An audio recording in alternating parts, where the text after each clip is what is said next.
Full mouth dental implants. You've had all your teeth taken out, top and bottom teeth. It's a surgery, multiple hours. You've had multiple implants placed on the top and bottom. Your new teeth are in there. The biggest question my patients have is, what's that recovery like? What can I expect right after the surgery? Is it down for a few weeks? I'm down and out of sight for months? Is it I'm going out to the gym to play basketball the next day? Where do you fall in that recovery? Here's the honest answer. It's not nothing. You're gonna know you had a surgery. You're gonna know you had work done, but it's significantly less of a recovery than most people anticipate. Most people think full mouth extractions and implants, they think OR, tons of people, a big process. Their mouth is gonna be swollen, they're gonna be sore, they're tucked away in a bed recovering just in agony over the next couple of weeks. In reality, it's nothing like this. A well planned out teeth in a day procedure where you extract the unhealthy teeth, place the implants, and attach the teeth on is generally a few hours when planned correctly, and the recovery is very straightforward. The best way to look at it is you're not experiencing it in real time like you would a typical dental emergency. It's a well planned out process where you're numb, we extract the teeth, we place the implants in the exact location,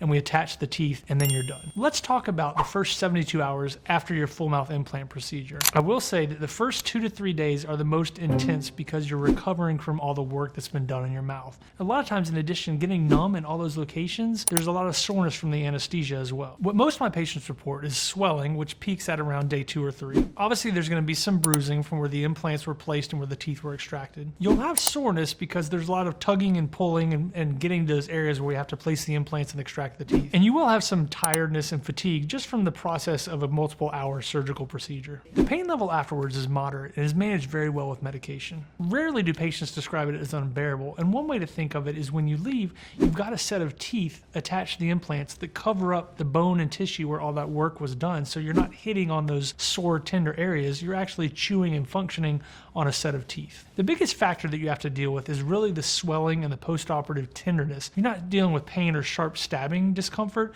it's just that swelling. By day 3 or 4, most patients feel noticeably better, and in fact, once you hit the end of the week in day 7 to 10, it's significantly better. During that first week, you can expect to see the swelling significantly reduce. If you start smaller with easier to chew foods, it's a lot easier to kind of incorporate your new teeth into your habits. I've even had some patients return to remote work within a few days. For the people that work in person, you might need to wait up to a week. You may not feel normal or back to 100% within that first week, but you're going to feel significantly better than you anticipate. Let's talk about the adjustment phase and what people don't expect how they're going to transition after receiving their new teeth. It's not really about the physical recovery of your mouth, it's more about the adaptation of your new teeth as compared to what you'd been dealing with in a compromised dentition earlier. You're learning how to not only eat differently and function better, but you're also talking differently. Your tongue has new borders, your cheek has new borders. There's a lot of change going on, and especially if you were missing multiple teeth, it's going to feel like you've got a mouthful of teeth, and that's normal. It's part of the change and adaptation process. And it's going to feel strange adapting to the new correct bite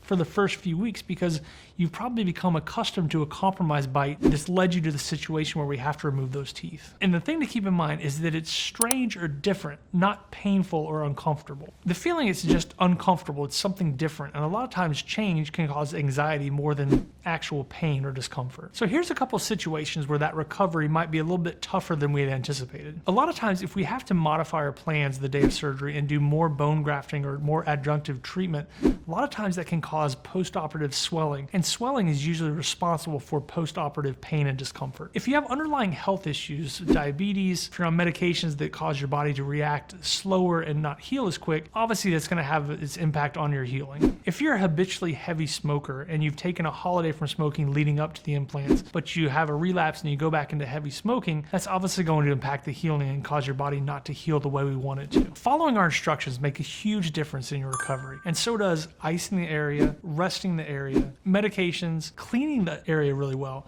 and also the soft diet. That's a big one. A lot of times we tell patients, if you can't cut it with a fork, I don't want you eating it because we need to let those implants integrate into the bone. So that doesn't mean try and cut an apple with a fork or try and cut through some steak with a fork. Generally speaking, if it's not soft enough to easily cut with a fork, you're going to be pushing it. My patients that usually struggle the most with recovery are the ones that try and push that recovery too hard, too fast, try and test the limits. At this point, you really need to just slow down, let your body heal and recover, and let the implants integrate into the bone. The typical feedback I get from my patients is, that really wasn't as bad as I anticipated. It may have been unpleasant or it's uncomfortable for a couple days, but it really was nowhere near as bad as I anticipated. The brain likes to fill in those gaps with the worst case scenarios and how bad it's going to be. But the reality is it's significantly less involved. Keep in mind, you're trading a week of recovery and discomfort for a lifetime of potentially increased chewing, function, and aesthetics. So that means no slipping dentures, no chronic infections, no broken down teeth, and no constant dental emergencies and pain. So when you look at it that way, the recovery is really just a short chapter in the rest of a successful dental story. So how rough is recovery after full mouth implants? You can expect swelling, you can expect soreness, and expect a soft diet. But in actuality, most patients find this manageable in comparison to other dental emergencies they've had in the past. If this helped you understand what to expect, hit like, follow our YouTube channel, or drop a comment in the box below. I'm Dr. Brett Langston, prosthodontist and owner at Dental Implant and Aesthetic Specialists here in Brookhaven, Georgia. I'm here to help you watch your mouth. Down in Brookhaven, with a smile shining bright, Dr. Brett Langston's working late into the night. With hands steady and a gaze so keen, he's the best on prosthodontist you've ever seen.